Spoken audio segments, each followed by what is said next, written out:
What would I have to say, or what would I have to do to get you to stand up right now and walk out that door if you knew walking out that door would lead you to be injured or possibly killed? Could you, tomorrow or next day, tomorrow you're here, the next day, walk back into your office and get your team to follow you out the door and do a task that would probably cause them to have injury to themselves or those that they loved? This is what the leaders in the military have to do every day. Oh, by the way, they can't say, if you do that, I'm going to give you more money. They don't have that capability. I want to talk a little bit about the story about motivation, what it really means. I was with the 18th Airborne Corps Rapid Deployment Force. Meant we were on short notice. Word came in August, Iraq has invaded Kuwait.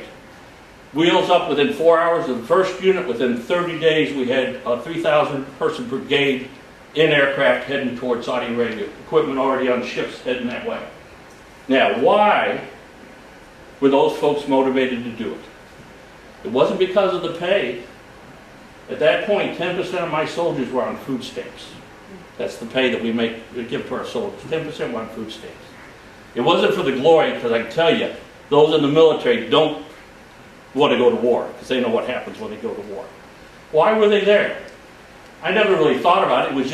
It was their job. There were reasons that we talked about motivation all the time. Why would people want to work for you?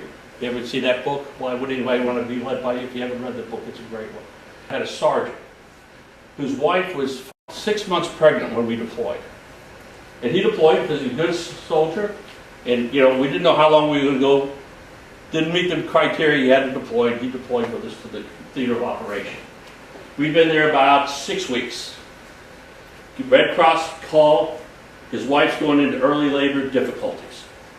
Can the soldier come home?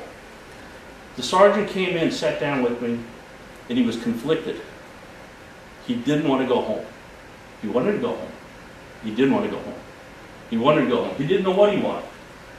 And so we sat and talked for a minute. I'm like, hey, I didn't say it that way. Like, hey, dude, you got to go home. You want to be married? You go home. You don't stay here. Okay, it's very simple. You don't stay here. You go home. And I said, so why would you not go home? I mean, what is it that, why are you here? Why would you say to stay here? We've got a replacement for you. You've trained your crew. We can deal with whatever comes without you. Go home.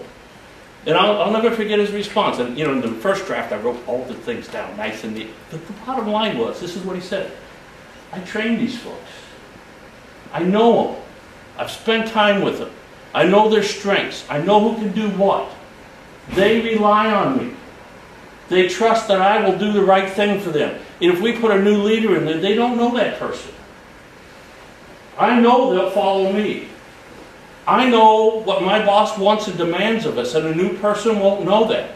How can I walk out and them maybe go to combat and me leave? Yeah, that person's probably good. They're trained, they're competent, they got the technical competency. But how can I walk out of my team in a situation such as this? Now that's motivation. Now, take that to your business. Wouldn't you love to have your team say that about your business leaders?